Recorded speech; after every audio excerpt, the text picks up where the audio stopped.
बिस्मिल्लाहिर्रहमानिर्रहीम, अस्सलाम वालेकुम। Welcome back to our channel the educational hub. उम्मीद है तमाम बच्चे खैरियत से होंगे, बढ़िया मज़े में होंगे। तो बच्चों, आज की इस वीडियो का यकीनन आपको अंदाज़ा थंबनेल से हो चुका होगा। यस बच्चों, we are going to discuss a very very very important topic, और टॉपिक है प्रॉपर्टीज़ ऑफ डिटर्मिनेंट्स।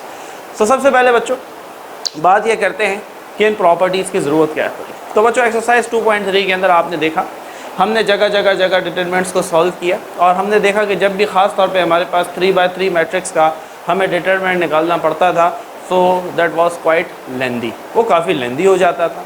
तो लिहाजा बच्चों, जब डिटरमिनेंट्स का साइज़ बढ़ता गया तो उनका सलूशन भी मुश्किल होता गया या लेंदी होता गया। So for that purpose mathematicians ने बच्चों इंट्रोड्यूस करवाया क्या, प्रॉपर्टीज़ ऑफ डिटरमिनेंट। जी हाँ बच्चों, ये प्रॉपर्टीज़ क्या करने वाली हैं, ये प्रॉपर्टीज़ आपके डिटर्मिनेंट को सॉल्व किए बगैर, यानी कि उसको एक्सपेंड किए बगैर, उसको डीपली लेंदी सॉल्यूशन किए बगैर ही आपको आंसर बता सकती हैं। जी हाँ बच्चों, यही तो मज़े की बात है प्रॉपर्टीज़ ऑफ डिटर्मिनेंट के अंदर।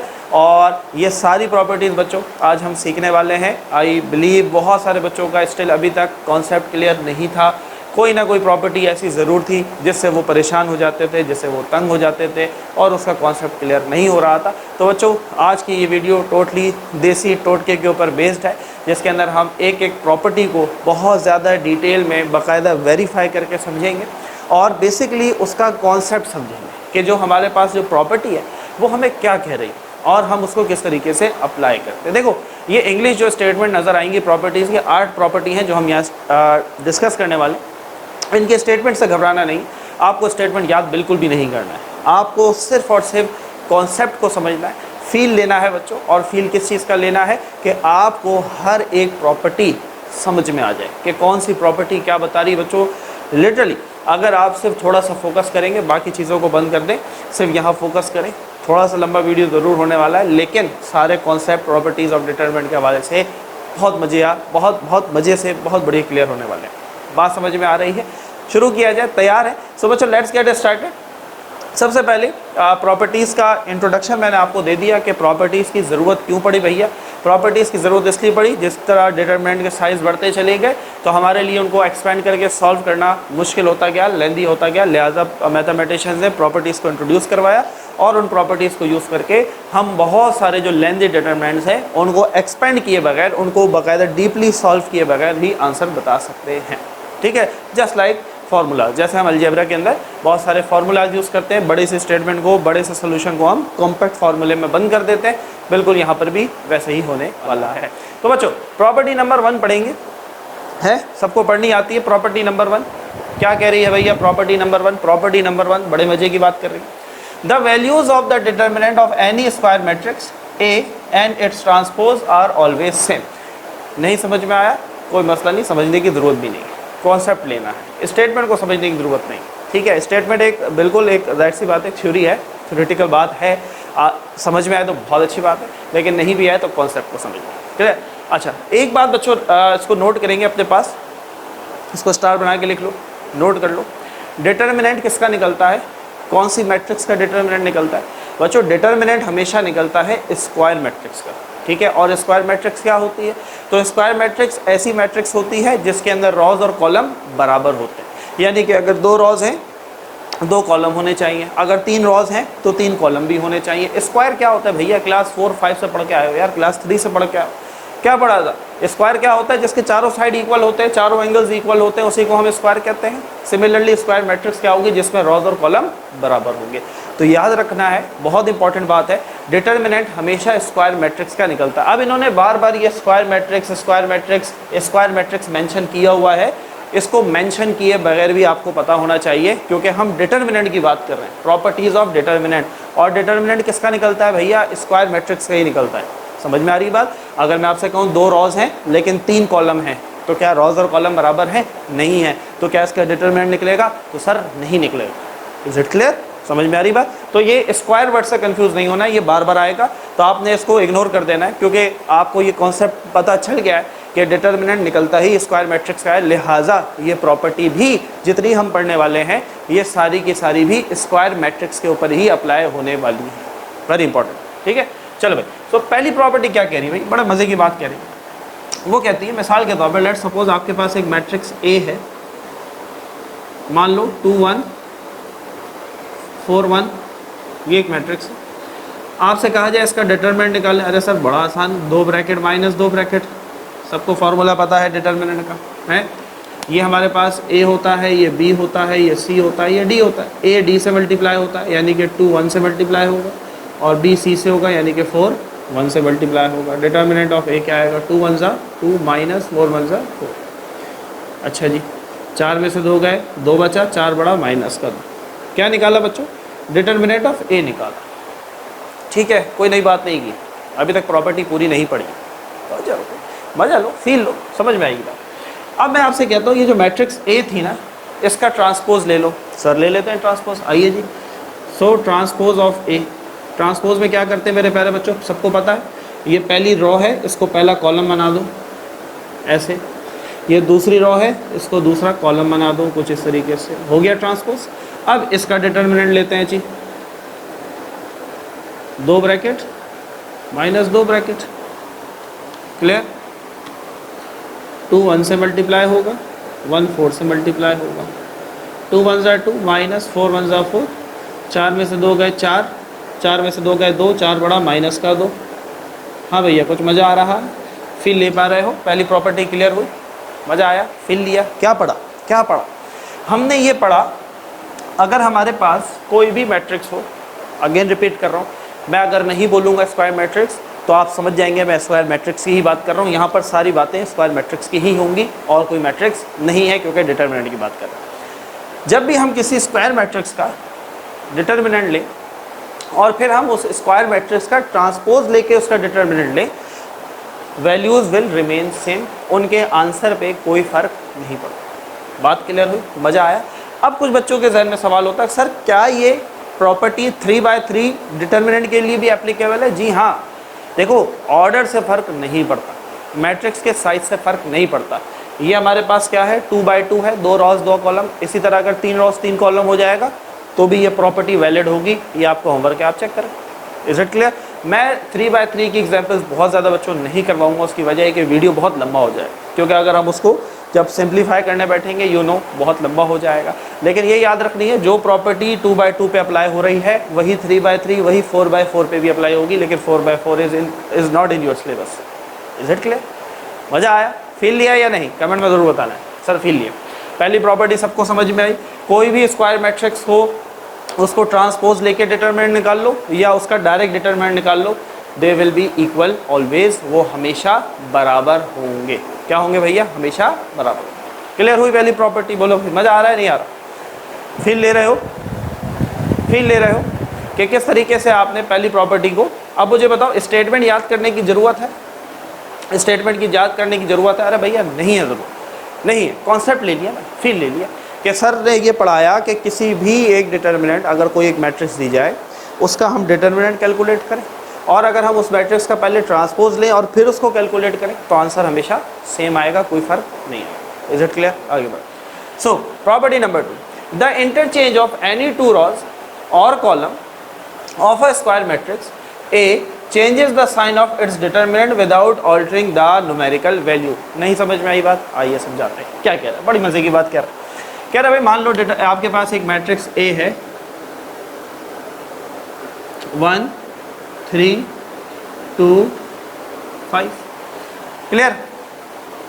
इसका डिटरमिनेंट निकाल लेते हैं। 5 1 ज़ा 5, फॉर्मूले का -2, 3 ज़ा 6, 6 में से 5 गया 1, 6 बड़ा माइनस का। ये बात क्लियर हो? क्लियर। आगे बढ़ते हैं। अब बच्चों मैं ये करता हूँ, मैं क्या करता हूँ, इस मैट्रिक्स में 2 रॉज हैं और 2 कॉलम हैं। गौर से सुनेंगे, 2 रॉज हैं 2 कॉलम हैं। या तो 2 कॉलम की जगह बदल दो या फिर 2 रॉज की जगह बदल दो। हम ऐसा करते हैं, पहले दोनों कॉलम को बदल देते हैं। ठीक है? कैसे? कैसे? अब इसे मैं बी बोल देता हूँ। ये पहला कॉलम है, इसको उठा के दूसरे कॉलम पे ले जाओ, दूसरे वाले को उठाकर पहले पे ले आओ। हाँ भाई, क्या किया मैंने पहले कॉलम जो 1 3 था इसको उठा के दूसरे कॉलम की जगह पे फिट कर दिया, और जो दूसरा वाला था वो खुद ब खुद धक्का लगकर पहले वाले की जगह पे आ गया। क्लियर? डिटरमिनेंट निकालते हैं। 3 2 6, फार्मूले का माइनस, 5 बन रहा, 6 में से 5 गया 1, 6 बड़ा प्लस का 1। क्या फ़र्क नज़र आ रहा है? क्या फ़र्क नज़र आ रहा है प्यारे बच्चों, शपाडर बच्चों? कमेंट करो, कमेंट करो, मुझे ये बताओ, मुझे बताने की ज़रूरत है ये प्रॉपर्टी, या मेरे प्यारे बच्चे खुद ही समझ गए कि इस प्रॉपर्टी का क्या मतलब है? हाँ भाई, क्या मुझे बताने की ज़रूरत है या समझ गए हो? हैं? 6 में से 5 गए 1, बताओ भाई, समझ गए हो? ये बताना पड़ेगा। अरे भाई बड़ी बड़ी बड़ी आसान बात की, बड़ी ही आसान बात की। जब भी आप किसी स्क्वायर मैट्रिक्स में बच्चों 2 कॉलम या 2 रॉज की जगह बदल देते हो, तो सिर्फ डिटर्मिनेंट के जो आंसर आते हैं उनमें साइन का फ़र्क होता है। यहाँ पर -1 आया था, यहाँ क्या आ गया? +1 आ गया, बस। Is it clear? अगर यहाँ पर +1 होता तो यहाँ क्या आ जाता? -1 आया। अच्छा ये मुझे बताओ, इज़ इट पॉसिबल कि हम सिर्फ एक कॉलम को बदलें? क्या हमारे पास ऐसा पॉसिबल है कि हम एक कॉलम को बदलें? अरे ऐसा पॉसिबल नहीं है भैया। क्यों? आप अगर इस कॉलम को उठा के लेके जाएंगे तो ऑब्वियसली ये जगह खाली हो जाएगी, तो इसकी जगह वो कॉलम मूव कर जाएगा। तो इसलिए कभी भी स्टेटमेंट में ये नहीं लिखा हुआ नजर आएगा कि एक कॉलम को मूव करो, वो हमेशा कहेगा 2 मूव करो, क्योंकि जब आप एक को हरकत देंगे तो दूसरा खुद ब खुद चेंज हो जाएगा। Is it clear? आइए, ये तो मैंने कॉलम की मिसाल दी, रॉ भी चेक कर लेते हैं, रॉ भी चेक कर लेते हैं। ये देखो, ये पहली रॉ है, ये दूसरी रॉ है, दूसरे वाले को ऊपर ले जाता हूँ, पहली रॉ को नीचे ले आता हूँ। चलो भाई डिटर्मिनेंट निकालते हैं। 3 2 6, फार्मूले का माइनस, 5 1 5, 6 में से 5 गए, 6 में से 5 गए 1, 6 बड़ा प्लस का 1। डिटर्मिनेंट निकाल दो, बोलो भाई, साइन बदल गया?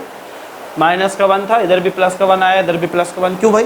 पहले में हमने कॉलम की जगह बदल दी, दूसरे में हमने रॉज बदल के देख लिया, कोई फ़र्क नहीं पड़ता, सिर्फ साइन बदल जाता है। Is it clear? आखिरी बात जो कर रहा है, without altering the numerical value, numerical value का मतलब नंबर नहीं बदलेगा, यानी कि 1 आया है तो यहाँ पर भी 1 आएगा, लेकिन साइन बदल के आएगा।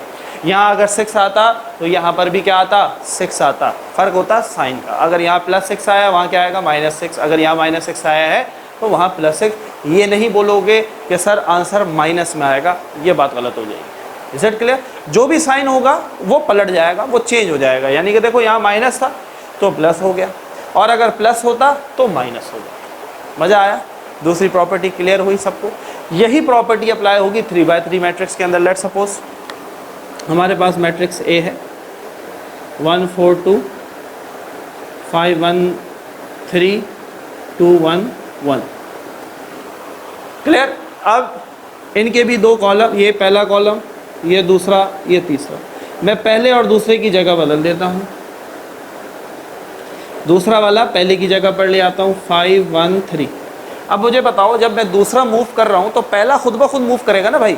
देखो, ये वाला जब इसकी जगह पर आकर बैठेगा तो ऑब्वियसली इसको अपनी जगह छोड़नी पड़ेगी। तो वो ज़रूरी नहीं है स्टेटमेंट में ये लिखा हो कि 2 रॉज या 2 कॉलम। आपको पता हो जब एक मूव करेगा तो दूसरा खुद ब खुद करेगा, लिहाजा हमेशा जब भी मूवमेंट होगी तो 2 रॉज की होगी या 2 कॉलम की होगी। Is it clear? इसको पहले पे ले आया, पहला वाला इसकी जगह पे आ गया, 1 4 2, ये अपनी जगह पे रहा। Is it clear? आप जब इनका आंसर कैलकुलेट करोगे कमेंट में मुझे बताओगे क्या दूसरी प्रॉपर्टी प्रूव हुई या नहीं हुई। बहुत मज़ा आएगा। इसका आंसर जो भी आएगा इसका आंसर भी वही आएगा, बस फ़र्क होगा साइन का। लेट सपोज यहाँ पर +20 आ रहा है तो यहाँ पर भी 20 आएगा, लेकिन माइनस का। यहाँ अगर 30 आ रहा है प्लस का, वहाँ आएगा माइनस का 30। अगर यहाँ माइनस का 40 आ रहा है, वहाँ क्या आएगा? प्लस का 40। मज़ा आ रहा है? क्लियर हो रही है बात? अब बच्चों यहाँ पर कुछ बच्चे गलती करते हैं, वो क्या करते हैं वो भी नोट करेंगे प्रॉपर्टी नंबर 2 के अंदर। बच्चों वो ये करते हैं कि एक रॉ को बदल देते हैं और एक कॉलम को बदल, शपाटर बनते हैं। वो एक नया काम करना चाहते हैं मैट्रिक्स के अंदर, तो ऐसा नहीं करना। आप एक दफ़ा में या तो 2 रॉज चेंज करेंगे या फिर आप 2 कॉलम चेंज करेंगे। ऐसा नहीं करेंगे प्यारे बच्चों कि एक रॉ बदल दी और फिर एक कॉलम भी बदल दिया। बात समझ में आई? तो कुछ और ही नई चीज़ बना लोगे, एक नया कानून बनाओगे तुम न्यूटन बनकर। ऐसा नहीं करना है। Is it clear? जब भी बदलोगे या तो 2 कॉलम एक साथ बदलोगे या फिर 2 रॉज इंटरचेंज करोगे, बदलोगे, लेकिन एक दफ़ा में दोनों काम नहीं करने हैं। ऐसा नहीं करना है कि रॉ भी बदल दो कॉलम भी बदल दो, ऑब्वियसली प्रॉपर्टी इनवैलिड हो जाएगी। मज़ा आ रहा है? रुके हुए अब तक या चले गए हैं? कमेंट करके बताओ। नहीं sir, we are with you, हम समझना चाहते हैं आज प्रॉपर्टीज़ को और समझ के जाएंगे। Is it clear? मज़ा आ रहा है? फील ले रहे हो या नहीं ये बताओ? हैं? फील ले रहे हो? क्लियर हो रही है बात? 2 प्रॉपर्टीज़ क्लियर हुई? मज़ा आ रहा है? आगे बढ़ें।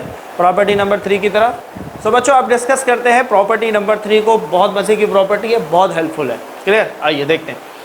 इफ 2 रोज और columns of a square matrix are identical then its determinant is 0। ठीक है मेरे प्यारे बच्चों, स्टेटमेंट को छोड़ दो, कॉन्सेप्ट को लेने की कोशिश करो, फील लो। देखो कमेंट करेंगे मेरे प्रॉपर्टी को डिफाइन करने से पहले। मैं यहाँ सिर्फ एक्सप्लेन कर रहा हूँ, सॉल्व कर रहा हूँ। ठीक है, लेट्स सपोज आप कमेंट में बताएंगे सर हम समझ गए थे, ये प्रॉपर्टी ये बात बता रही है। क्या बता रही है भाई? Let's suppose we have a matrix A 1 2 3 4 1 2 1 2 3। तो बच्चों अगर मैं इसका डिटर्मिनेंट निकालूँ ना, इस मैट्रिक्स का डिटर्मिनेंट निकालूँ, अगर मैं आपसे कहूँ बच्चों उसका डिटर्मिनेंट निकालें तो आपको कितना टाइम लगेगा? लेट्स सपोज कितना टाइम लगेगा? बहुत भी अच्छा स्टूडेंट होगा वो कहेगा सर मैं 5 मिनट में निकाल लूँगा, है ना? बहुत ज़बरदस्त, बहुत बढ़िया बच्चों, बहुत मज़े की बात। लेकिन मैं आपसे कहूँ आप इसका आंसर 5 सेकंड में भी निकाल सकते हैं। कैसे? यही तो प्रॉपर्टी है, यही तो प्रॉपर्टी ऑफ डिटर्मिनेंट है। वो इसको आसान करना चाहता है। कैसे कर रहा है? मैं तुम्हें एडवांस में आंसर बताता हूँ। इसका आंसर 0 होगा, इसका आंसर 0 होगा। चाहो तो कैलकुलेट करो, कैसे पता चला? प्रॉपर्टी ने बताया। प्रॉपर्टी ने कहा कि अगर कोई 2 रो या कोई 2 कॉलम आइडेंटिकल हो जाए, आइडेंटिकल से मुराद क्या होता है? एक जैसे हो जाए। अगर कोई भी 2 रोज या 2 कॉलम एक जैसे हो जाएं तो डिटर्मिनेंट का जवाब क्या आएगा? 0, दैट इज 0। क्या आएगा? 0। देखो भाई, पहला कॉलम तीसरा कॉलम क्या एक जैसा है? पहला कॉलम और तीसरा कॉलम क्या आइडेंटिकल है, एक जैसा है? तो आंसर क्या आएगा? 0 आएगा। मज़ा आया? फील लिया? बात समझ रहे हो? अब इसी तरह अगर रो में आ जाए, लेट्स सपोज 1 3 5 4 1 9 4 1 9। हाँ भैया, हाँ भैया, क्या मैं तुमसे कहूँ सर डिटर्मिनेंट निकाल के बताओ तो क्या तुम अब 5 मिनट लगाओगे? अब आप 2 सेकंड में बताओगे सर इसका आंसर 0 होगा, 0 होगा। क्यों? क्योंकि सर ने पढ़ा दिया, सर आपने बता दिया, आपने प्रॉपर्टी बताई डिटर्मिनेंट की। वो प्रॉपर्टी क्या कहती है कि या तो 2 कॉलम एक जैसे हो जाएं या 2 रोज एक जैसी हो जाएं। डिटर्मिनेंट क्या आता है? 0 आता है। क्या आता है भैया? 0 आता है। यहाँ पर कुछ बच्चों के जहन में हो सकता है ये सवाल हो, क्या सर दोनों रोज का चिपका हुआ होना ज़रूरी है? सर दोनों कॉलम का पड़ोसी होना ज़रूरी है? तो ऐसा नहीं है, दोनों एग्जाम्पल में क्लियर है। ये वाला कॉलम पहला है, ये तीसरा है। ज़रूरी नहीं है कि ये इसके साथ ही हो आइडेंटिकल तो ही 0 आएगा, ऐसा नहीं है। एक कोने पर हो, दूसरा दूसरे कोने पर हो, लेकिन अगर 2 कॉलम या 2 रोज एक जैसी हो जाएं, आइडेंटिकल हो जाएं, सेम हो जाएं, तो आंसर क्या होगा? 0 होगा। कैलकुलेट करने की ज़रूरत नहीं। मज़ा आ रहा है? क्लियर है बात? 3 प्रॉपर्टीज़ क्लियर हुई बच्चों? बोलो भाई, बात समझ में आ रही है? आगे बढ़ें, चले जी आगे बढ़ते हैं प्रॉपर्टी नंबर 4 5 6 की तरफ। So now student we have our next property number 4 5 and 6। बहुत मज़ा आने वाला है। स्टेटमेंट देख के घबराना नहीं है कि सर स्टेटमेंट्स मुश्किल हो रही हैं, बात नहीं समझ में आ रही है।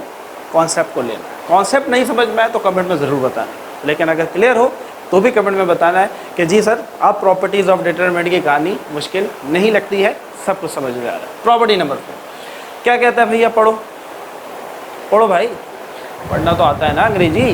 क्या कहते हैं? If all the elements of a row और column of a square matrix are 0 then its determinant is 0। क्या ये समझाने की ज़रूरत है? आइए समझा देते हैं। बहुत आसान सी बात कर बोल रहे भाई, एक मैट्रिक्स है, लेट्स सपोज मैट्रिक्स C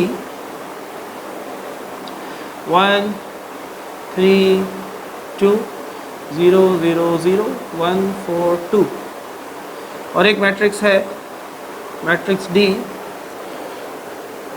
1 5 4 0 0 0 2 1 3। अगर आपसे कहा जाए इसका डिटर्मिनेंट निकालो तो आप बताएंगे 0, इसका डिटर्मिनेंट निकालें तो ये होगा 0। Determinant of D 0, determinant of C 0। Clear? क्या ऐसे सॉल्व करने की ज़रूरत है? नहीं बच्चों। वाई? प्रॉपर्टी बहुत आसान है। वो कह रही है कि आपके पास कोई भी मैट्रिक्स है, अगर उसका रो या पूरा कॉलम वो 0 हो जाए, पूरे रो या फिर पूरा कॉलम, बात को गौर से समझ, या तो पूरा कॉलम या फिर पूरी रो, अगर ये 0 है तो उसका डिटर्मिनेंट क्या आएगा, 0 आएगा। बहुत आसान सी प्रॉपर्टी, मज़ा आ रहा है? बोलो भाई मज़ा आ रहा है, फील ले रहे हो? यहाँ तक बात बढ़िया मज़े में चल रही है? Any question? I don't think so. बहुत अच्छे से क्लियर होने वाला है, बहुत अच्छे से मज़ा आने वाला है, टेंशन नहीं लेनी है, बस वीडियो में जुड़े रहना। देखोगे कंप्लीट देखोगे तो कोई सवाल प्रॉपर्टीज़ ऑफ डिटरमिनेंट से मुतालिक इंशाल्लाह बाकी नहीं रहेगा। Now coming towards property number 5, that is quite different property. थोड़ा सा फोकस करेंगे, मज़ा आएगा, समझेंगे। क्लियर? गौर से देखिए क्या कहती है, पहले प्रॉपर्टी को पढ़ते हैं। प्रॉपर्टी कहती है if every element in a row और column of a square matrix A is multiplied by the same number k, then determinant of A gets multiplied by k। Sir समझ में नहीं है, नहीं समझ में आ रहा, कोई मसला नहीं है, कॉन्सेप्ट को समझते हैं। क्या कह रहा है भाई? देखो अगर मैं आपसे कहूँ, प्यारे बच्चों मैं आपसे कहूँ 2A मैट्रिक्स जो है इसमें 2 आ गया और मैट्रिक्स A आ गई, 1 2 4 1, मल्टीप्लाई कर दो। सर इतना मुश्किल काम? 2 1 ज़ा 2, 2 2 ज़ा 4, 2 4 ज़ा 8, 2 1 ज़ा, यही होगा बच्चों? प्यारे बच्चों यही आंसर होगा? जी बच्चों यही होगा, जी बच्चों यही आंसर होगा, परेशान नहीं होना। मैट्रिक्स के अंदर जब हम मल्टीप्लाई करते हैं तो it's very very very easy. हमें पता है कि जो भी वैल्यू बाहर लिखी पड़ी है इसको अंदर मौजूद तमाम एलिमेंट से मल्टीप्लाई करा दो। 2 को 1 से कराया 2 आया, 2 को 4 से कराया 8 आया, 2 को 2 से किया 4 आया, 2 को 1 से किया 2 आया। बहुत बढ़िया, मज़ा। लेकिन जब आपको मल्टीप्लाई करना पड़े डिटर्मिनेंट के अंदर तो फिर कहानी ऐसे नहीं होने वाली है। ठीक है, पहले ज़रा इसको समझते हैं। देखो भाई डिटर्मिनेंट कहता है, लेट सपोज मेरे पास एक मैट्रिक्स है, मैट्रिक्स A, और ये बराबर है ABCD। क्लियर? भाई देखो बात को गौर से सुनो। डिटर्मिनेंट के अंदर अगर मेरे पास, मैं इनका डिटर्मिनेंट निकालता हूँ, मैं इसका डिटर्मिनेंट निकालता हूँ,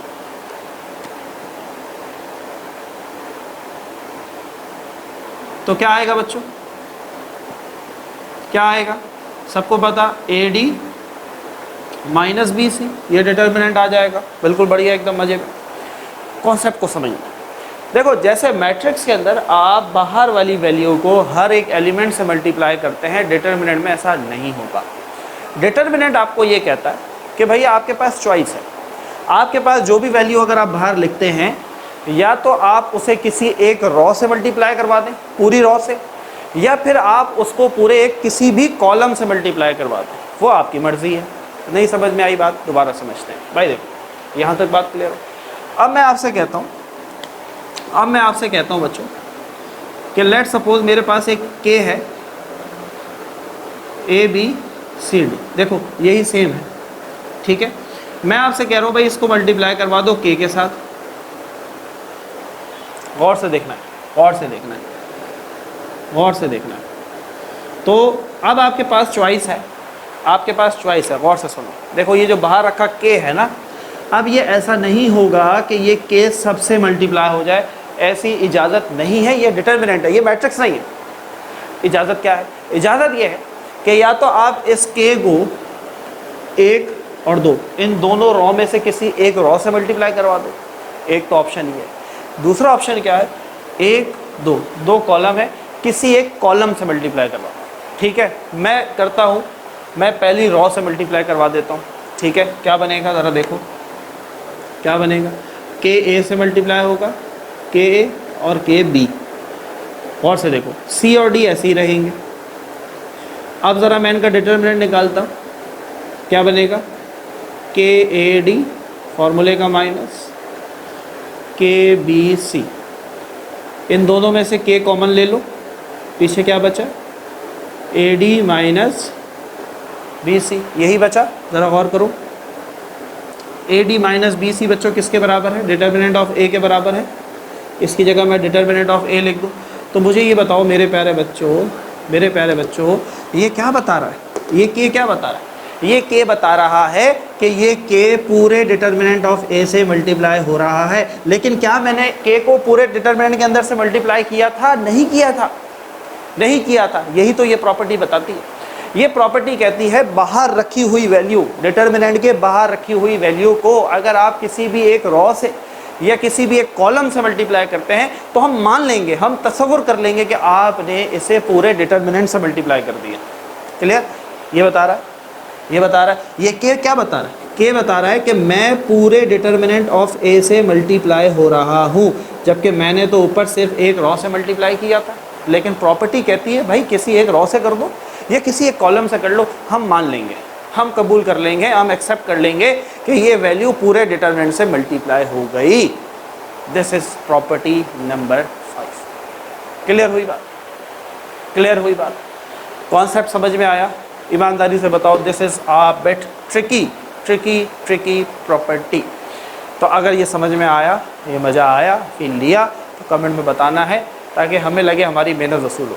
जो हम हार्ड वर्क कर रहे हैं बच्चों आपके लिए, जो कि फ्री ऑफ कॉस्ट है, सिर्फ इसलिए कि आप सीखें और आप समझें, कॉन्सेप्ट को समझ सकें, क्योंकि प्रॉपर्टीज़ ऑफ डिटरमिनेंट एक ऐसा टॉपिक है जहाँ पर आकर अक्सर बच्चे फंस जाते हैं।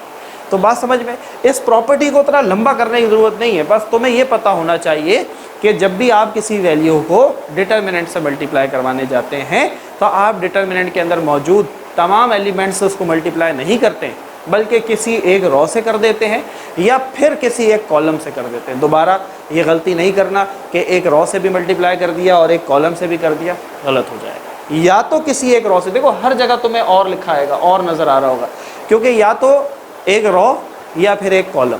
तो अगर आप किसी भी वैल्यू को डिटर्मिनेंट की जो बाहर लिखी हुई है उसको किसी एक कॉलम से मल्टीप्लाई करवा दो या आप किसी एक रॉ से मल्टीप्लाई करा दो, तो वो पूरे डिटर्मिनेंट के साथ मल्टीप्लाई तसव्वुर होगा। यही समझा जाएगा कि आपने उसको पूरे डिटर्मिनेंट से मल्टीप्लाई करवाया। क्लियर हुई बात? ये बात यहाँ से कंफर्म हो गई। बोलो, फिर लिया? मज़ा आ रहा है? बोलो भाई, मज़ा आ रहा है? मेहनत वसूल हो रही है या नहीं है? ईमानदारी से बताना, मज़ा आ रहा है तो वीडियो को करेंगे लाइक, कमेंट में ज़रूर बताएंगे कि ये सर कॉन्सेप्ट इज़ क्लियर। हाँ जी, चलो बात, टोटल 8 प्रॉपर्टीज़ हैं, 6ठी प्रॉपर्टी की बात करने जा रहे हैं। देखो, इट्स नॉट नेसेसरी बच्चों, हर एक बच्चे का दिमाग एक जैसा काम नहीं करता है। सो इट्स नॉट नेसेसरी कि आपको पहली दफ़ा में बात समझ में। तो देखो, अगर किसी को प्रॉपर्टी नंबर 5, प्रॉपर्टी नंबर 4 नहीं समझ में आई, वीडियो को दोबारा पीछे करो, दोबारा देखो, दोबारा पीछे करो, दोबारा देखो, 1 दफ़ा, 2 दफ़ा, 3 दफ़ा, 4 दफ़ा, इवन 5 दफ़ा देखो। एंड आई गारंटी यू बच्चों, जब आप 2, 3, 4 दफ़ा, 5वीं दफ़ा, चौथी 5वीं दफ़ा देखेंगे तो 100% आपका कॉन्सेप्ट क्लियर होगा। आप कमेंट में आके खुद बताइएगा कि सर पहली दफ़ा में नहीं समझ में आया था, लेकिन जब हमने दूसरी, तीसरी, चौथी दफ़ा देखा कॉन्सेप्ट क्लियर। देखो, अक्सर होता है एक साथ बहुत ज़्यादा चीज़ एब्जॉर्ब करना भी थोड़ा मुश्किल होता है। ठीक है, तो थोड़ा सा ब्रेक लो, दोबारा देखो, दोबारा ब्रेक लो, दोबारा देखो, बार बार देखो, कॉन्सेप्ट क्लियर होगा। तो आइए जी, प्रॉपर्टी नंबर 6, स्टेटमेंट देख के डरना नहीं है। ठीक है, हम बैठे हैं, आसान करने की कोशिश करेंगे, देसी टोटके की मदद से बहुत आसान करके समझाएंगे। और से स्टेटमेंट पहले पढ़ते हैं। If every element of a row और column of a square matrix A is expressed as the sum of 2 terms, then determinant of A can be expressed as the sum of determinant of 2 matrices differing in the elements of that row or column, but the remaining rows or column as same as those of determinant of A। कुछ भी नहीं समझ में आया, मुझे पता, कुछ भी नहीं समझ में आया, अब आ जाएगा। आइए भाई, देखो बहुत मज़े की बात करने लगे हैं, ज़रा गौर से देखेंगे। लेट सपोज मेरे पास एक डिटर्मिनेंट A है जो कि है 2 + A 3 + B और 1 + C 1 3 4 2 1 6। ये मेरे पास एक डिटर्मिनेंट है, मेरे पास ये एक डिटर्मिनेंट है। बात को गौर से सुनना, गौर से सुनना है। यहाँ पर बेसिकली हम 2 बातें पढ़ने वाले हैं। ठीक है, पहली बात, डिटर्मिनेंट समझ में आ रहा है, कितने कॉलम है? देखो, ये प्लस के साथ लिखा हुआ है, तो ये मत समझना कि ये अलग है। ठीक है, ये पूरा एक कॉलम है, 2A 3B 3 + B 1 + C, ये पूरा एक कॉलम है, ये दूसरा कॉलम है, ये तीसरा कॉलम है। Is it clear? इसी तरीके से 2A 1 और 2, ये पूरी एक रॉ, फिर ये दूसरी रॉ, फिर ये तीसरी रॉ। क्लियर? डिटर्मिनेंट कहता है, बात को गौर से सुनेंगे, डिटर्मिनेंट कहता है कि भाई जब भी आपके पास डिटर्मिनेंट में या तो कॉलम में या तो फिर रॉ में मैं एक रॉ भी लिख दूँ ताकि मज़ीद क्लियर हो। आपके जहन में कोई सवाल नहीं छोड़ना है मैंने, इंशाल्लाह। ठीक है, बात को समझ के जाना है आपने। लेट सपोज 6 क्या लें यहाँ पर, 2 + y 4, 1 3 प्लस यहाँ y ले लो और यहाँ पर x ले लो, 5 2 6 + z 1। ठीक है, मेरे पास 2 डिटरमिनेंट है। अभी पहले इसको छोड़ दो, इसकी बात करो। डिटरमिनेंट क्या कहता है? भाई डिटरमिनेंट कहता है, मिसाल के तौर पे आपके पास एक कॉलम ऐसा है जिसके अंदर कुछ प्लस की शक्ल में लिखा हुआ है। बात को गौर से सुनिए। डिटरमिनेंट की ये प्रॉपर्टी कहती है कि आपके पास कोई ऐसा कॉलम है या आपके पास कोई ऐसी रो है जिसके अंदर कुछ प्लस की शक्ल में लिखा हुआ है, तो आप उसको तोड़ सकते हैं। तो आप उस डिटरमिनेंट को तोड़ सकते हैं। कैसे तोड़ सकते हैं, आइए। तो मैं इस डिटरमिनेंट की बात करता हूँ। मैं इस डिटरमिनेंट को कैसे तोड़ूंगा, ज़रा गौर से देखिए। मैंने 2 डिटरमिनेंट बनाई, दरमियान में प्लस लगाकर। ठीक है, देखो जो प्लस वाले इनको पहले छोड़ दो। 1 3 4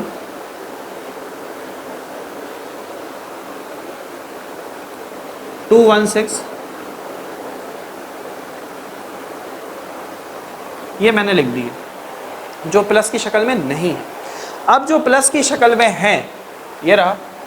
इसमें से पहले वाले, जो प्लस से पहले वाले हैं, प्लस से पहले कौन है, 2 3 1, ये यहाँ एक दफ़ा लिख लिया। और जो प्लस के बाद वाले हैं वो दूसरे डिटरमिनेंट में चले गए। This is your answer. ये प्रॉपर्टी तुम्हें यही समझाना चाहती है। इतनी बड़ी स्टेटमेंट देख के बहुत सारे बच्चे डर जाते हैं। ये समझाना चाह रही है प्रॉपर्टी। ये पहला रुख है। इस सिक्के का दूसरा रुख भी है जिसमें बहुत मज़ा आने वाला है। बहुत बेसिक सी बात होने वाली है, लेकिन मुझे बताओ ये बात समझ में आई सबको? रिपीट करेंगे मेरे साथ। क्या पढ़ा हमने? ये प्रॉपर्टी हमें बताती है कि अगर आपके पास कोई कॉलम ऐसा है जो प्लस की शक्ल में लिखा हुआ है, तो हम ऐसे डिटरमिनेंट को 2 डिटरमिनेंट में तोड़ देते हैं। ठीक है, तोड़ दिया, दरमियान में हम प्लस लगा देते हैं। इसके बाद बच्चों, इसके बाद हम करते ये हैं, जो प्लस से पहले वाले नंबर होते हैं, पहले वाले, उसको एक डिटरमिनेंट में लिख देते हैं, और फिर प्लस के बाद जो वैल्यूज़ होती है उसको दूसरे डिटरमिनेंट में लिख लेते हैं। लेकिन बाकी दोनों कॉलम में कोई छेड़छाड़ नहीं करनी है, वो सेम होना चाहिए। ये प्रॉपर्टी ये बताती है। अब मुझे बताओ कितने बच्चे ऐसे, ईमानदारी से कमेंट करो, जो इसको तोड़ के लिख सकते हैं? बोलो भाई, जो इसको तोड़ के लिख सकते हैं। कितने स्टूडेंट ऐसे हैं जो ये कहते हैं कि सर हम दूसरे डिटरमिनेंट को तोड़ के लिख सकते हैं? वीडियो को पॉज करो, ईमानदारी के साथ अपना टेस्ट खुद लो, कॉपी लो, और ज़रा ब्रेक करके वीडियो को रोको और फिर चेक करो क्या तुम्हारा आंसर मैच होता है या नहीं। चलो भाई, लेट्स सपोज अब आप इसको ब्रेक करने जा रहे हैं। 2 डिटरमिनेंट लिए, बीच में प्लस लगाया, कुछ इस तरीके से। क्लियर? जो प्लस वाले हैं पहले उनको छोड़ दो, 6 1 2। जो प्लस के बगैर वाले हैं पहले उनको लिख लो, 4 5 1।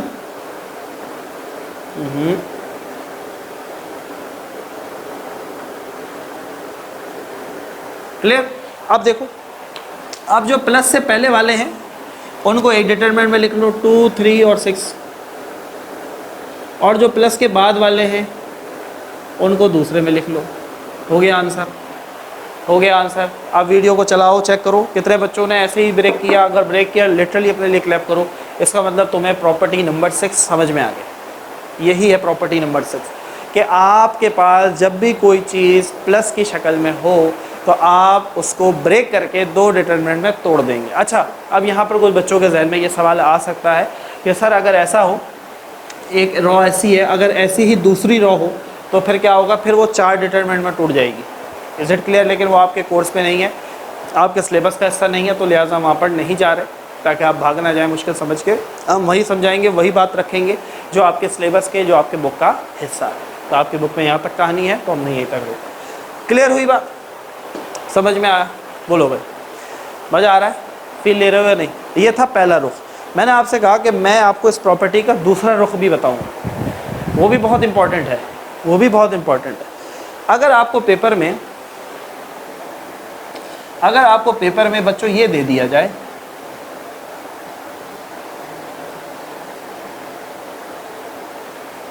लेट्स सपोज आपको पेपर में ये 2 डिटरमिनेंट दे दिए, आपसे कहा प्लस करके दिखाओ, कैसे दिखाओगे, कैसे करोगे प्लस? देखो ये मैट्रिक्स नहीं है, इस चीज़ को जहन में रखना। बच्चे फ़ौरन से मैट्रिक्स वाला रूल लगाते हैं। मिसाल के तौर पे 1 3 4 1 2 1 2 4।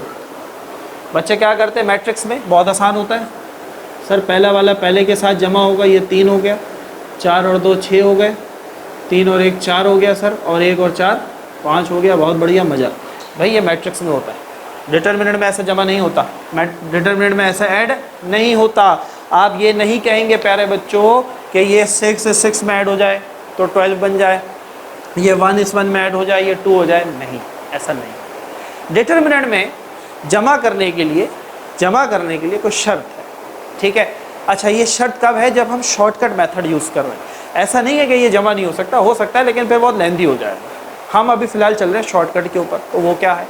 जब भी बच्चों आप दो डिटर्मिनेंट्स को ऐड करने जा रहे हो ना, अच्छा मेरी बात को गौर से सुनिए। ये डिटर्मिनेंट 3/3 का है, 3 रोज 3 कॉलम हैं, 3 रोज 3 कॉलम का है। ये भी 3/3 का है, ये भी 3/3 का है, यानी कि 3 रोज 3 कॉलम। तो बच्चों गौर से सुनना, क्या कहने लगा हूँ भाई। देखो, जब भी आपके पास कोई दो डिटर्मिनेंट ऐसे हों जो कि 3/3 के हों और आप उनको ऐड करना चाहते हैं, तो आपके लिए ये ज़रूरी है कि उस 3/3 के अंदर या तो 2 रोज या 2 कॉलम एक जैसे होने चाहिए, तो आप तीसरे को ऐड करोगे। नहीं बात समझे भाई? मल्टीप्लाई में क्या पढ़ा था? मल्टीप्लाई में ये पढ़ा था कि अगर आप किसी भी बाहर वाली रखी हुई वैल्यू को डिटर्मिनेंट के एक रो से या एक कॉलम से मल्टीप्लाई करवा देते हैं, तो वो पूरे डिटर्मिनेंट से मल्टीप्लाई तस्वुर किया जाता है। यहाँ पर भी ऐसे ही डिटर्मिनेंट में जब आप ऐड करते हैं तो भी ऐसे ही, लेकिन शर्त क्या है भाई? देखो गौर से देखो, अभी सॉल्व करते हैं, कॉन्सेप्ट क्लियर होगा। देखो, इन दो को ऐड करना चाह रहे हो, 3/3 की है, 3 रोज 3 कॉलम। तो बच्चों इनमें से 2 रो या 2 कॉलम एक जैसे होने चाहिए। तो मुझे बताओ, ये रो दोनों में एक जैसी है, ये रो दोनों में एक जैसी है। तो 2 रोज एक जैसी हैं, जो एक जैसी हैं उनको लिख लो। गौर से देखो, गौर से समझना इस चीज़ को। 2 रोज एक जैसी हैं। अब जो तीसरी रो है वो ऐड हो जाएगी, तो यानी कि ये 2 x में ऐड हो जाएगा, 2 + x, ये 3 y में ऐड हो जाएगा, 3 + y, और ये 6 z में ऐड हो जाएगा, 6 + z। मज़ा आया नहीं आया? ईमानदारी से बताओ। ये दूसरा रुख है। पहले हमने क्या किया था? हमने पहले इसको तोड़ के लिखा, अब मैंने तुम्हें तोड़ के दिया और हमने जोड़ के लिखा। बात समझ में क्लियर हुई? बात बच्चों कॉन्सेप्ट ले रहे हो हैं? यही चीज़ यहाँ पर करके दिखाओ। 3/3 की मैट्रिक्स है, तो 2 रो या 2 कॉलम का एक जैसा होना ज़रूरी है, और जो एक जैसे होंगे वो आपस में ऐड नहीं होंगे। जो आपस में एक जैसे होंगे वो आपस में ऐड नहीं होंगे। दिस इज़ वेरी इंपॉर्टेंट भाई। देखो, हाँ भाई, ये कॉलम 1 3 4 यहाँ पर भी है, यहाँ पर भी है, 2 1 6 यहाँ पर भी है, यहाँ पर भी है। 2 कॉलम एक जैसे हैं, तो तीसरा वाला ऐड हो जाएगा, तो ये 2a में ऐड हो जाएगा, 2 + a, 3 + b, 1 + c। मज़ा आया? ईमानदारी से बताओ, मज़ा आया नहीं? फील लिया या नहीं लिया? बताओ। क्लियर हो रही है बात? क्लियर हुई बात? तो किसी भी मैट्रिक्स के अंदर अगर आपको कोई डिटर्मिनेंट दिया हुआ है प्लस की शक्ल में, तो उसको तोड़ के ऐसे लिखते हैं, और अगर टूटा हुआ दिया हुआ है तो जोड़ने के लिए हम ये करते हैं। शर्त याद रखना। अच्छा, अब सर अगर 2/2 मैट्रिक्स है 2/2 मैट्रिक्स है, 1 2 और 2 1 1 2 x y। अब 2/2 की मैट्रिक्स है, तो एक रो या एक कॉलम दोनों में एक जैसा होना ज़रूरी है। तो ये देखो, ये कॉलम और ये कॉलम एक जैसा है, तो ये ऐसे ही रहेगा। दूसरा वाला कॉलम ऐड हो जाएगा, 2 + x 1 + y। मज़ा आया नहीं आया? ईमानदारी से बताओ।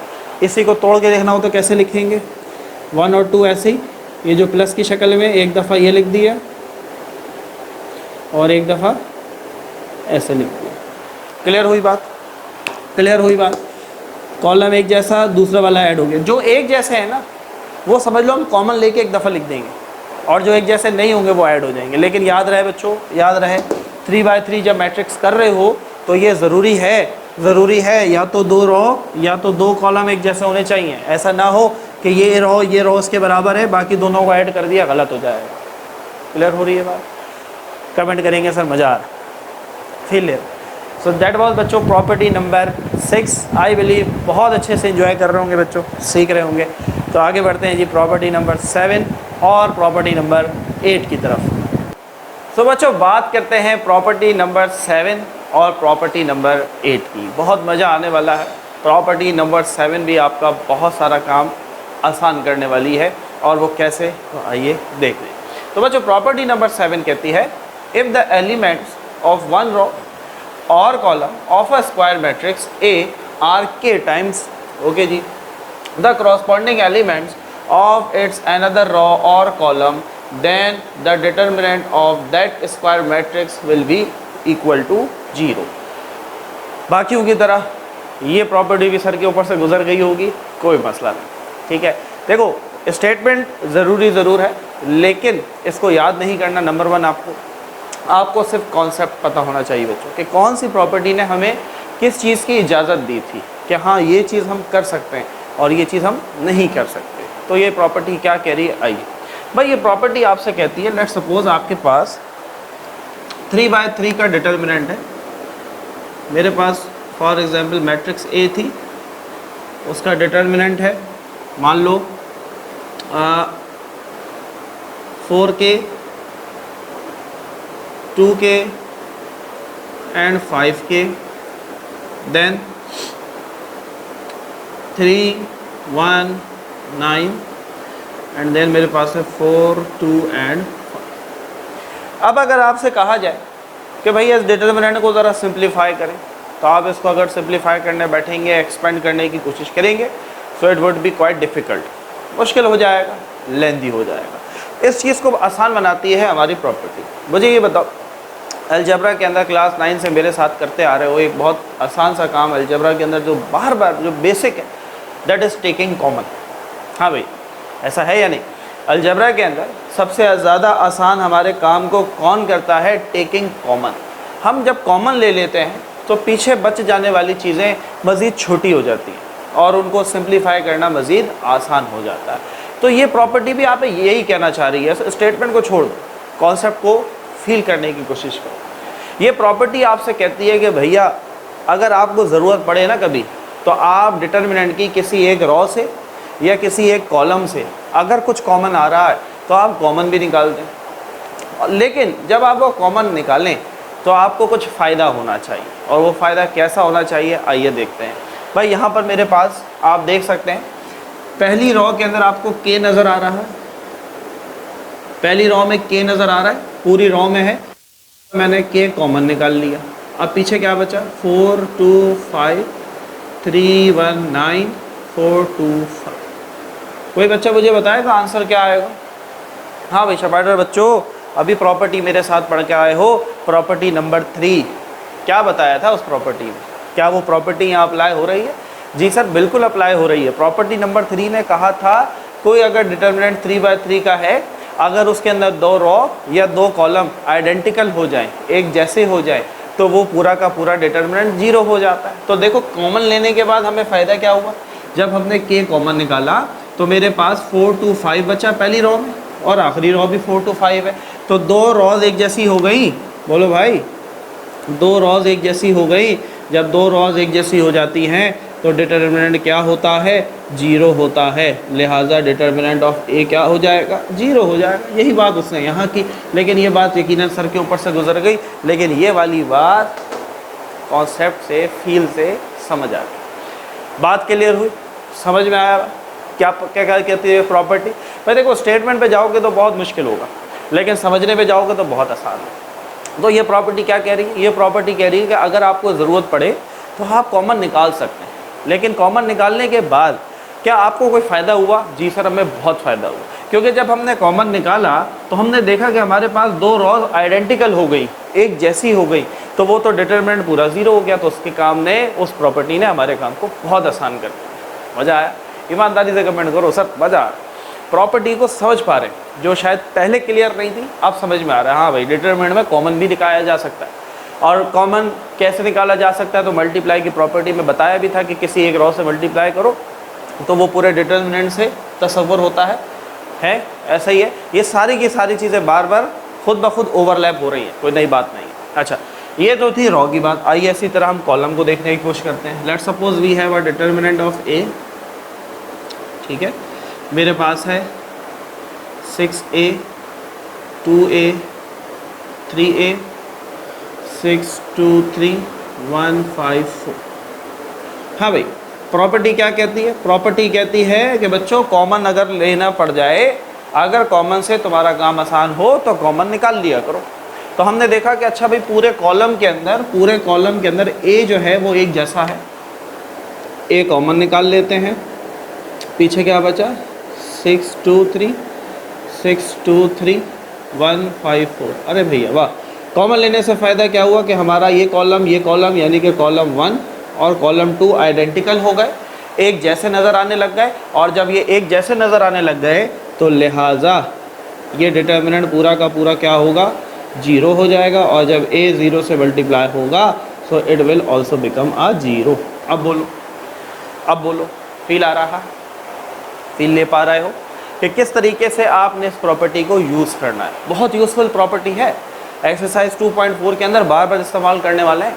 कॉमन निकालना पड़ेगा। और कॉमन क्यों निकालना पड़ेगा? इसी वजह से जब हम कॉमन निकालेंगे तो हमारे पास कोई 2 रॉज या 2 कॉलम एक जैसी नज़र आने लगेगी, और जैसी वो एक जैसी नज़र आएंगी तो हम प्रॉपर्टी नंबर 3 को खींच के लाएंगे। चल भाई, तूने बताया था हमें, क्या बताया था कि 2 रॉज या 2 कॉलम एक जैसे हो जाए 3x3 मैट्रिक्स के अंदर, तो आपके पास डिटरमिनेंट क्या हो जाता है? 0 हो जाता है। क्योंकि हमारी कहानी 3x3 पे ही चलने वाली है, तो लिहाजा मैं ज़्यादा फोकस उसी के ऊपर कर रहा हूँ, उसी को बार बार आपको बता रहा हूँ। आपके सिलेबस में 3x3 ही शामिल है, तो आप यहाँ तक अगर इसको अच्छे से समझेंगे तो पूरी एक्सरसाइज बहुत आसान होगी। फील लिया? मज़ा आया? प्रॉपर्टी नंबर 6 समझ में आई? क्या कहा प्रॉपर्टी नंबर 6 ने? कि आप हस्बे ज़रूरत डिटर्मिनेंट से कॉमन निकाल सकते हैं, लेकिन कॉमन निकालने के बाद आपको फ़ायदा क्या होना चाहिए कि कोई 2 रॉज या 2 कॉलम एक जैसे हो जाने चाहिए। क्यों एक जैसे होने चाहिए? क्योंकि प्रॉपर्टी नंबर 3 ने हमें बताया था कि अगर 2 रॉज या 2 कॉलम एक जैसे होंगे तो वो पूरा डिटर्मिनेंट 0 के बराबर हो जाता है। Is it clear? मज़ा आ रहा है? आखिरी प्रॉपर्टी की तरफ बढ़े हैं या थक गए? बोलो भाई, मज़ा आ रहा है? फील ले पा रहे? तो प्रॉपर्टी नंबर 7 की बात यहाँ हुई ख़त्म। अब बात करते हैं बच्चों ज़रा प्रॉपर्टी नंबर 8। और प्रॉपर्टी नंबर 8 जो है that is the most important property जो कि आपने बार बार यूज़ करनी, ठीक है। अब प्रॉपर्टी नंबर 8 आपसे क्या कहती है जी? आइए ज़रा डिटेल में समझते हैं। सीट बेल्ट लगा लें। अगर आप अभी तक वीडियो में मौजूद हैं तो कमेंट में ज़रूर बताएं yes sir we are on property number 8। हम आपके साथ ये प्रॉपर्टी सीख रहे हैं और हमें मज़ा आ रहा है और सारी प्रॉपर्टीज़ क्लियर हो रही है। देखो, पहली दफ़ा में नहीं समझ में आया, वीडियो को दोबारा देखो, दोबारा पीछे करके देखो, कोई पैसे नहीं लगते, कोई टैक्स नहीं लगता, बार बार देखो, बार बार देखो। बट अ टाइम कम्स आप देखेंगे आपको समझ में आने लग जाएगा। सो प्रॉपर्टी नंबर 8 को पढ़ते हैं। क्या कहती है हमारी आखिरी property? If to each element of a row और column of a square matrix A added a constant multiplied of the corresponding element of another row or column then the value of determinant is unaltered। मेरी तरह आपको भी नहीं समझ में आया होगा, उम्मीद है। मज़ा आया है ना? कुछ समझ में नहीं आया, इसमें भी मज़ा आया, क्योंकि जब कुछ समझ में नहीं आता तो सवाल भी नहीं आता ज़हन में। तो यहाँ पर अगेन स्टेटमेंट पढ़ ली, फॉर्मेलिटी पूरी हो गई। आइए इसको समझने की कोशिश करते हैं कि प्रॉपर्टी नंबर 8 हमें क्या बताना चाह रही है। देखो, प्रॉपर्टी नंबर 8 जो है ना, एक समझ लो एक बहुत पावरफुल प्रॉपर्टी। ये हमें कुछ इख्तियारात देने जा रही है, कुछ हमें अथॉरिटी देने जा रही है कि आप डिटर्मिनेंट में ये कर सकते हैं, आप डिटर्मिनेंट में ये भी कर सकते हैं, और अगर आप डिटर्मिनेंट में ये करेंगे तो इससे कोई फ़र्क नहीं पड़ता। ये सारी की सारी बातें यहाँ होने वाली हैं। तो आइए शुरू करते हैं। तो बच्चों, let's suppose we have a determinant A1 B1 C1 A2 B2 C2 A3 B3 C3। ये प्रॉपर्टी क्या कहती है? ये प्रॉपर्टी कह रही है अपनी मर्ज़ी का कोई एक रॉ उठाओ या कोई एक कॉलम उठा लो, ठीक है। देखो, बार बार शुरू से पढ़ते आ रहे हैं, 8 प्रॉपर्टीज़ पे आ चुके हैं। 8 प्रॉपर्टी के अंदर आपको पता है कि जो रूल रॉ के लिए है वही बराबरी का रूल कॉलम के लिए भी, ठीक है। तो अगर हम कोई चीज़ रॉ पे अप्लाई कर रहे हैं तो सिमिलरली आप वो कॉलम पे भी कर सकते हैं, जैसे मैंने पिछली प्रॉपर्टी में कॉमन वाला आपको दोनों पे अप्लाई करके दिखाया, ताकि आपके जहन में ये क्यूरी ना रहे कि सर क्या ये सिर्फ रॉ के लिए है, क्या सर ये सिर्फ कॉलम के लिए। ऐसा नहीं, यहाँ पर दोनों के साथ बराबर का सलूक होगा। जो इख्तियारात रॉ को मिल रहे हैं वही इख्तियारात वही प्रॉपर्टी कॉलम को भी बराबरी से मिलेगी, क्लियर। लेकिन हम पहले एक रॉ पे करेंगे, फिर हम कॉलम पे भी अप्लाई कर सकते हैं, इसको कोई इशू नहीं है। प्रॉपर्टी कहती है अपनी मर्ज़ी का एक रॉ उठाओ या एक कॉलम उठाओ। नंबर 1 पहली बात, देखो नोट करो, लिखो उसको साथ साथ, क्योंकि ये बातें प्रॉपर्टी में नहीं लिखी हो, ऊपर तो कुछ समय समझ ही नहीं आया, जैसे मुझे नहीं आया, तो ये सब चीज़ें अब लिखो। पहली नंबर 1 क्या कह रहा है, अपनी मर्ज़ी का एक रॉ या अपनी मर्ज़ी का एक कॉलम निकाल लो। निकाल लिया बात। अब उसको कह रहा है कि आप उसको किसी भी कांस्टेंट के साथ, कांस्टेंट क्या होता है, आमतौर पे नंबर होते हैं, ठीक है, आप किसी भी कांस्टेंट के साथ उसको मल्टीप्लाई करवाएं। अच्छा, साथ साथ करते जाते हैं, जो बोल रहा हूँ उसको करते जाओ। नंबर 1 उसने क्या कहा, एक रॉ उठाओ या एक कॉलम उठाओ और उसको किसी कांस्टेंट से मल्टीप्लाई करो। तो चलो भाई, मुझे दरमियान वाली रॉ अच्छी लग रही है, मैं ये वाली रॉ निकालता हूँ बाहर और मैं इसे एक कांस्टेंट के से मल्टीप्लाई करवा देता हूँ। गौर से देखेंगे, एक अपनी मर्ज़ी का रॉ उठाया या अपनी मर्ज़ी का कॉलम उठाया, उसे किसी कांस्टेंट से मल्टीप्लाई कर दिया, लेकिन मैं यहाँ पर कांस्टेंट क्या यूज़ कर रहा हूँ, के यूज़ कर रहा हूँ। तो चलो भाई मल्टीप्लाई करते हैं। तो ये हो जाएगा के B1, ये हो जाएगा के B2 और ये हो जाएगा के B3। पहला काम हो गया। क्या कहा, मर्ज़ी का कॉलम या मर्ज़ी का रॉ उठाओ, उसको किसी कांस्टेंट से मल्टीप्लाई कराओ और फिर उसी को किसी रॉ या कॉलम में जमा भी कर दो, ऐड भी कर दो। देखो भाई, मैंने क्या उठाया, रॉ उठाया, मैंने रॉ उठाया, उस रॉ को मल्टीप्लाई करवाया। अब मेरे पास ये जो वैल्यू आई है, इस वैल्यू को या तो ऊपर वाले के साथ या फिर नीचे वाले के साथ ऐड कर दो, जमा कर दो। बात को समझे। देखो, दूसरी रॉ उठाई थी तो दूसरे में जमा नहीं करेंगे, दूसरी रॉ उठाई थी तो दूसरे में जमा नहीं करेंगे। जो रॉ उठाई है उसको मल्टीप्लाई करवाने के बाद किसी भी दूसरी रॉ में उसको ऐड कर दो। इसी तरह अगर मैंने कोई कॉलम उठाया होता, क्या किया होता बच्चों, अगर मैंने कोई कॉलम उठाया होता तो मैं उस कॉलम को इस तरह मल्टीप्लाई करवाता और किसी कॉलम में ऐड कर देता। बात समझ में आ रही है। रूल एक ही जैसा चलेगा, तरतीब एक ही जैसी चलेगी, कुछ चेंज नहीं होने वाला। तो मैंने क्या किया भाई, एक रॉ उठाई, उसको मल्टीप्लाई करवाया। अब मैं इस रॉ को ऊपर वाले के साथ ऐड कर देता हूँ, ठीक है। तो ये क्या बनेगा, ज़रा देखेंगे मेरे साथ। ये A1 है, इसमें मैंने ऐड कर दिया किसको, के B1 को। फिर मेरे पास A2 है, इसमें मैंने ऐड कर दिया किसको, के B2 को। फिर मेरे पास A3 है, इसमें मैंने ऐड कर दिया के B3 को। अब ये जो नीचे वाले हैं, इट विल रिमेन सेम, इस पे कोई फ़र्क नहीं पड़ेगा। अब यहाँ पर एक बहुत मज़ेदार सवाल बच्चों के जहन में आने वाला है, या आ चुका होगा, जो शपाटर बच्चे हैं उनके जहन में तो आ गया होगा। वो ये कह रहे होंगे, सर आपने तो इस रॉ को ये बना दिया, तो अब ये वाली रॉ यहाँ क्यों नहीं लिखी गई। तो यही तो नहीं करना है, यही तो नहीं करना है। आप जब भी कोई चेंज करते हैं, किसी एक रॉ में करते हैं या किसी एक कॉलम में करते हैं, तो अगर मैं ये भी चेंज कर दूंगा तो ये तो दोनों वैल्यूज़ बिल्कुल चेंज हो जाए। लिहाजा आपने इस रॉ को चूज़ किया था कि हमने, हाँ भाई ये रॉ चूज़ की है, ये रॉ पसंद की है, हमने इसको निकाला, एक कांस्टेंट से मल्टीप्लाई करवाया और उसके बाद हमने इसको एक दूसरी रॉ में, यानी पहली या तीसरी, इसमें ऐड कर दिया। या का लफ्ज़ यूज़ कर रहा हूँ, दोनों में एक साथ ऐड नहीं करोगे। ये नहीं होगा कि इसको उठा के नीचे भी ऐड कर दो, गलत हो जाएगा। किसी एक रॉ या किसी एक कॉलम में ऐड होगा। हो गया ऐड, क्लियर हो गई बात। आगे बढ़ते हैं, आगे बढ़ते हैं। यहाँ तक बात क्लियर है। बोलो भाई, कॉन्सेप्ट ले रहे हो, फील ले रहे हो। अभी हमने प्रॉपर्टी नंबर 6 पढ़ी थी बच्चों, बहुत ज़ोर दिया था उस प्रॉपर्टी नंबर 6 पढ़ी थी, बहुत ज़ोर दिया था। उस प्रॉपर्टी ने भी क्या बताया, उसने हमें ये बताया था कि व्हेन एवर आपके पास कोई ऐसा डिटर्मिनेंट हो जो प्लस की शक्ल में हो, तो हम उसको तोड़ देते हैं दो डिटर्मिनेंट्स के अंदर। क्या करते हैं, तोड़ देते हैं दो डिटर्मिनेंट्स के अंदर। तो क्या हम इसको भी तोड़ देते हैं? जी सर, बिल्कुल तोड़ सकते हैं। कैसे भाई?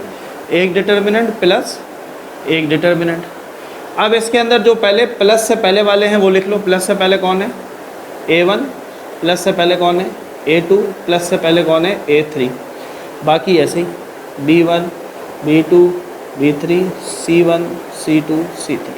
ये एक डिटर्मिनेंट में। अगले में क्या होगा, प्लस के बाद वाला, प्लस के बाद क्या है KB1, फिर क्या है KB2, फिर प्लस के बाद क्या है KB3। नीचे वही रहेगा B1 B2 B3 C1 C2 C3। Is it clear? आगे बढ़ें, मज़ा आने वाला है अभी बहुत।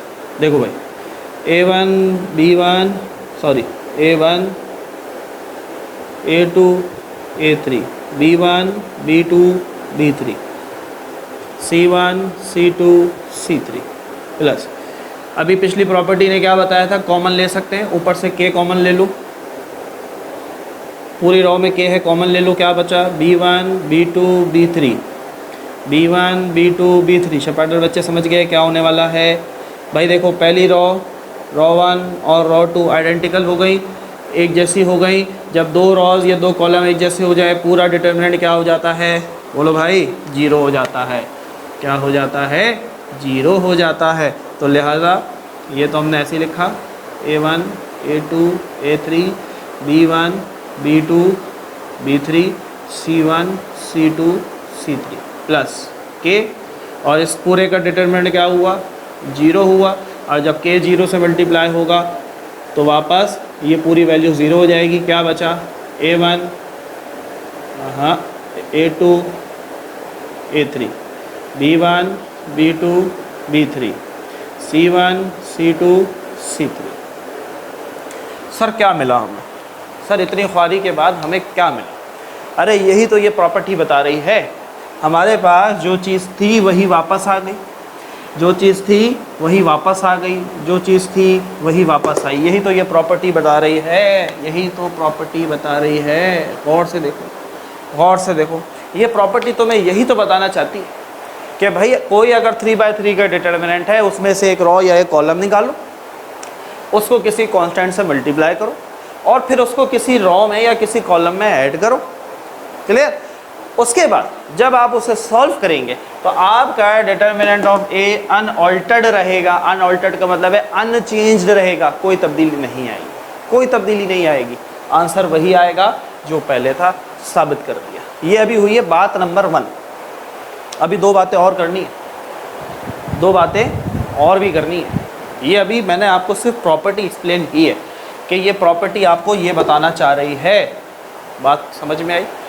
क्या समझ में आया भाई? डिटर्मिनेंट के अंदर कोई एक रो कोई एक कॉलम को अगर आप निकालें, उसको किसी कांस्टेंट से मल्टीप्लाई करवाएं, फिर उसको किसी रो या कॉलम में ऐड कर दें, तो आपके पास जब सोल्यूशन आप करेंगे तो उसका आंसर अनऑल्टर्ड होगा, कोई फ़र्क नहीं पड़ने वाला। क्लियर हुई बात? अच्छा ये बात याद रखनी है, अगर कोई रो निकाल के मल्टीप्लाई करवाइए तो वो रो में ही ऐड होगी।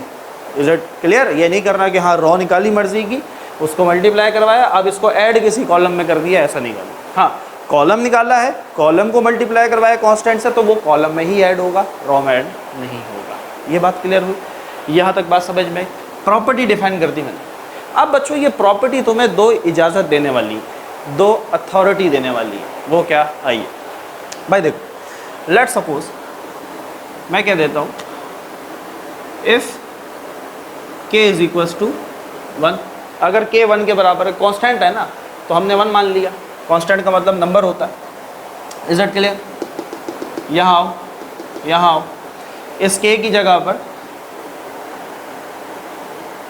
इस k की जगह पर 1 डाल दो। अगर a1 प्लस k की जगह 1 b1, फिर a2 प्लस k की जगह 1 b2, फिर a3 प्लस k की जगह पर 1 और b3। क्लियर?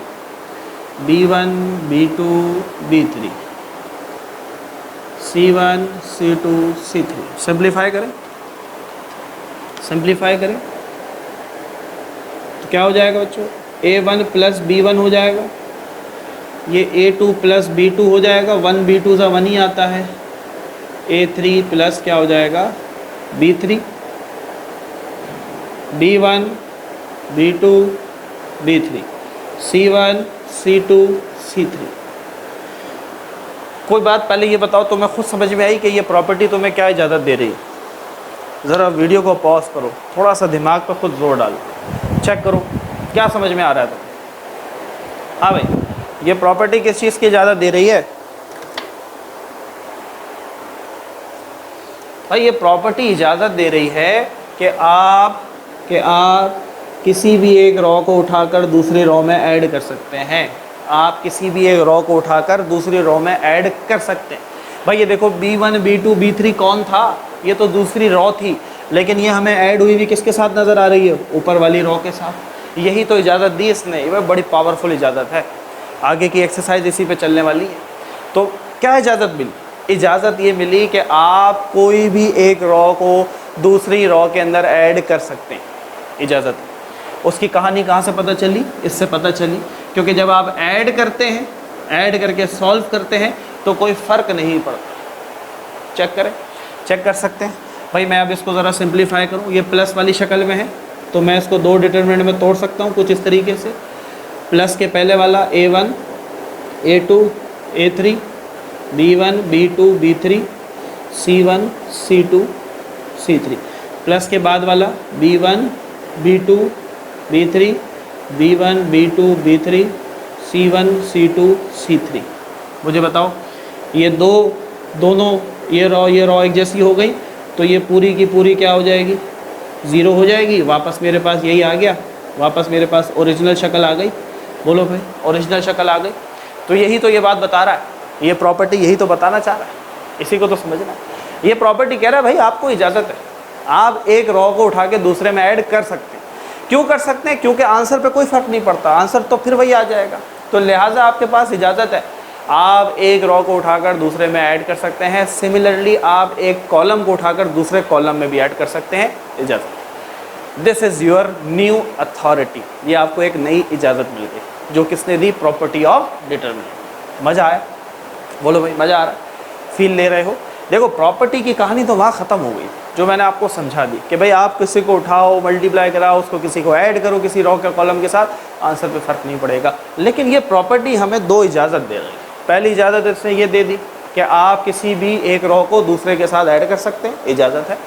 कोई भी रॉ दूसरे में ऐड करवा दो, या आप किसी एक कॉलम को उठाकर दूसरे कॉलम में ऐड करवा दो, इजाज़त है। नंबर 1। नंबर 2 एंड फाइनल इजाज़त वो क्या है बच्चों? वो ये है, ये लेट सपोज हम इस के को कर देते हैं जी माइनस का। हम इस के को क्या कर देते हैं? माइनस का 1। लेट सपोज ये पहले प्लस का 1 लिया था, अब हमने इसको कहते हैं हम माइनस का 1 ले ले भाई। तो ये माइनस का 1 और माइनस का 1। क्लियर? अब ज़रा सॉल्व करो, क्या बनेगा? A1 plus minus minus B1 plus minus minus B2 plus minus minus B3 B1 B2 B3 C1 C2 C3।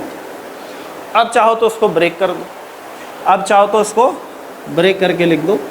दो डिटरमिनेंट के दरमियान माइनस लगाया, माइनस से पहले वाला A1 A2 A3 B1 B2 B3 C1 C2 C3, minus के बाद वाला B1 B2 B3 B1 B2 B3 C1 C2 C3। पहली रॉ दूसरी रॉ एक जैसी हैं, सो पूरी रॉ का हो जाएगी बच्चों 0 हो जाएगी। तो वापस मेरे पास ओरिजिनल शक्ल ही आएगी।